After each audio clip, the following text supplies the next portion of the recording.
Hello, friends. This is Scott. And do you ever feel like you're being watched? Well, today we were sitting on the deck and we look over and my wife says, "There's a deer right there staring at me." So I'm taking a video of this deer. And where there's one, there's got to be more. So the one's pretty obvious, but there's one just to the left. And then I decided to sneak up on him and just see how close I could get a better look for the video. And let's see what we scare up here. How many deer do you think are in here? As I'm peeking around the corner, getting fairly close, but they saw me and heard me, and so they're already bouncing out of here. So 1, 2, 3, 4. Yeah, we have 4 deer just kicking it in the neighbor's yard. And I'd love to see the deer. I'm happy they're around, but these are going to be the detriment to my garden right here. Right now I've got onions and garlic planted and potatoes, and I don't think they're too interested in the aromatic types of plants, but they're around. There's a better look as they cross the street. So we at least have 4 does that are going to be living in the area probably all year long. And again, they're fun to watch and I enjoy them, but I'm a little leery as to what they're going to do to my plants and my bushes and all the stuff that I plant.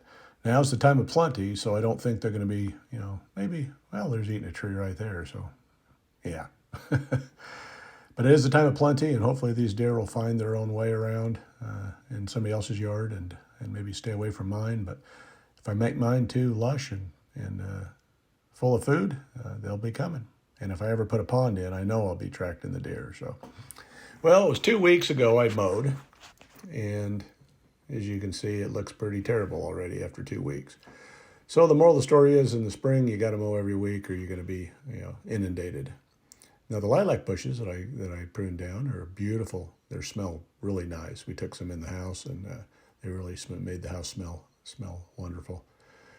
So they're pretty, and we still have some tulips,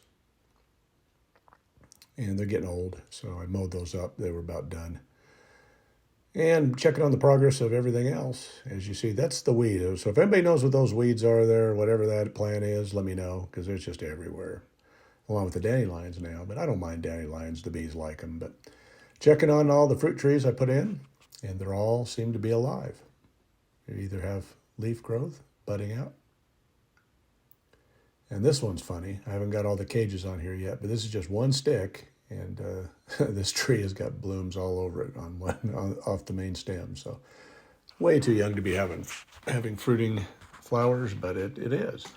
And I think it's kind of funny that I wait 8, 9 years at my home garden in Salt Lake to get apples on some of my trees. And these trees are getting a little bit of head start, as you'll see here in a minute. This one has just a little bit of new growth, so that one's alive, doing well. Again, I need to get the cages put on all these trees. I just haven't got, I need a couple more T-posts. But look at this one. This is a Fuji apple that I planted last fall, and it overwintered, and it's beautiful. Tons of blooms. Again, I don't know why my trees in Salt Lake that are huge can't seem to produce apples, but these can. Now there's my little Asian pear. No life on that one yet, so I don't know if that's alive or not. But as you see, in 2 weeks, if you don't stay on top of the maintenance, it's really becomes a problem. But I did see my comfrey. My comfrey did survive. There it is. That's comfrey. So I need to get a lot more comfrey and plant it all various areas, but I'm just happy it lived, and there's a currant, and that looks pretty good. This is the north side of the house, so it's kind of shady, so I'm not sure if that's the best place for the currant, but I think it'll be okay. And scanning into the backyard, the weeds are just growing all over the place, so I've got a lot of maintenance to do. So when you come down hoping to do new projects, you tend to spend most of your time just cleaning up what you already have done. There's some beautiful tulips, white ones underneath a volunteer tree. So every time I come down here, there's new signs of life and new things to look at. My big pile of dirt is now flattened on top, and I'll be working on that a little later, as you'll see here. My driveway, the weeds are getting long again, so I'm going to mow those up. And when I mowed there, it was just more of a dust storm. I just, when you're mowing dirt, it's not the most productive thing. Pasture's greening up, though, and it's getting taller, so it's getting close to being ready for the sheep or whatever we're going to put on here with the neighbor. And he's been watering pretty constantly. Now looking in here, here's a close-up of my maple tree. It's a sunset maple, and it's leafed out, so it lived. But the one tree that didn't appear to be living is this alley elm over here, and it's not a great shot of it, but there's no signs of life on that one. Now that one was getting a lot of water from the neighbor. He sprinkles, for 24 hours a lot of times. I think it just got over too much water. So I can take that one back. I have a warranty on that plant. Still haven't got to my firewood. But again, anybody can tell me what this plant is. This weed is, it's everywhere. And it's just becoming annoying.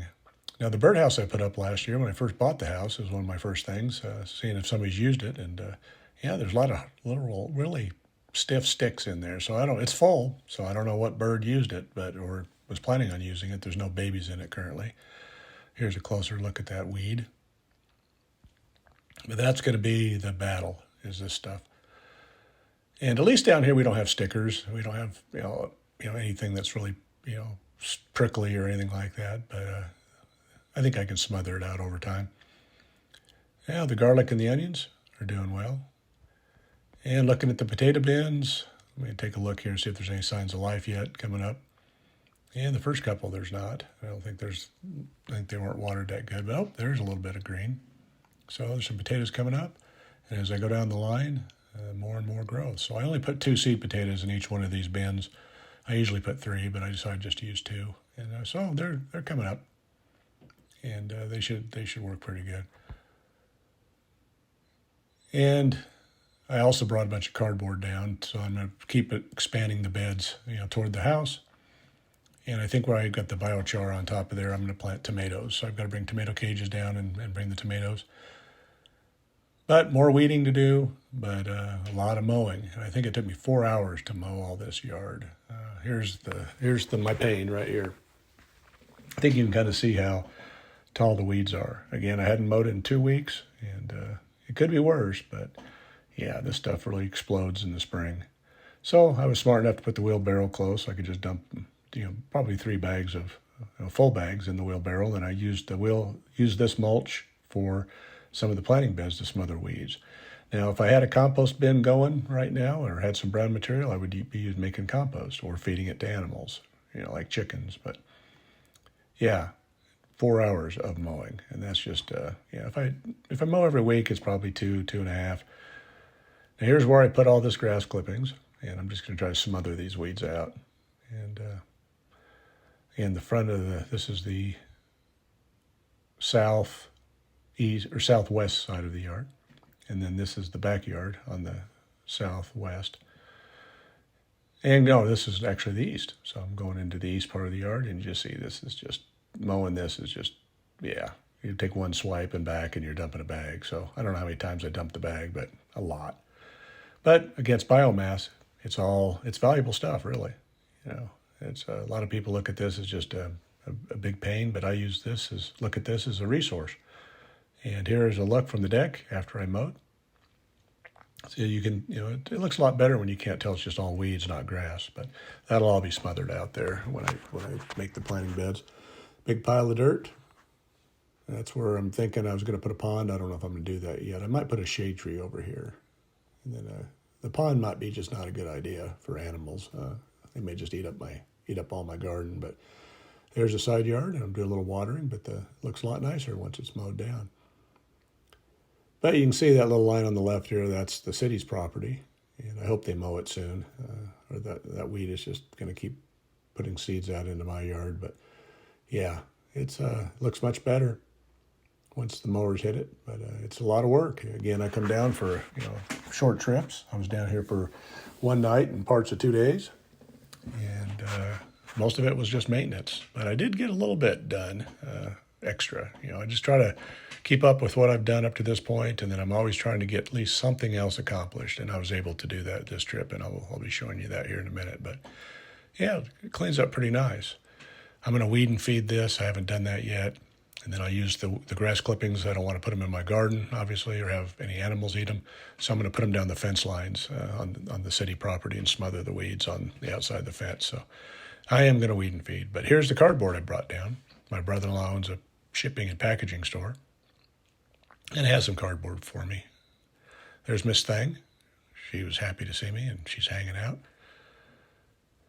And that's enough cardboard to smother out quite a bit of weeds. So I can get, again, tomatoes are going to go where you can see the black on top, that's the biochar. And then I'm going to fill this all with dirt. And then I'll make a pathway, and then I'll build another, bed that's double wide with 2 different crops probably. Now I'm working from the sidewalk to the back door side of the big dirt hill. I'm ready to dig back in. Now this is where the sunken patio is going to be. And so I'm just going to dig kind of a horseshoe out here and just use all this dirt and keep screening it. And again, it looks like a pain, but it's a resource. And that's all the dirt I got moved. It wasn't a ton. I just wanted to put enough on the cardboard so it didn't blow away. And next trip down, I'll be continuing on. But I need to bring some compost down and bring the tomatoes and get those planted. And I've got some sweet potatoes I might bring down here too. So, well, that'll be a decision of what I want to put here. But those might be susceptible to the deer. We'll see. But it's looking good. So here's a look at the big pile of dirt and how much dirt I moved and what progress I made. And I'm getting there. Again, it's a lot of dirt, but it'll disappear over time. Just I need it, and so I'm happy to have it. And once it's done, that patio will be a nice place to hang out. So the garden looks a little better. I still got some weeds on this side of the garden, but I'm just going to keep bringing in more wood chips and more wood chips, and just keep smothering it in cardboard, and yeah. So we are going to get some crops this year. It looks like, as long as the deer don't eat me out of house and home. But just, again, making a garden one bed at a time. And again, most of this trip down was maintenance, and we did enjoy ourselves, took a nice walk. But other than that, hung out on the deck a little bit, and there's a little bee. And as you see, it's cleaning its mantle there. So people are afraid of bees, and you don't need to be. If they're out, if they're in their nest, you need to be a little bit concerned. But if they're just out and about foraging, you don't need to worry about it. So anyway, thanks for watching this video. And if you like what you see, please hit that subscribe button. My channel's been growing, but I could use a little help. So please subscribe if you can. Thank you.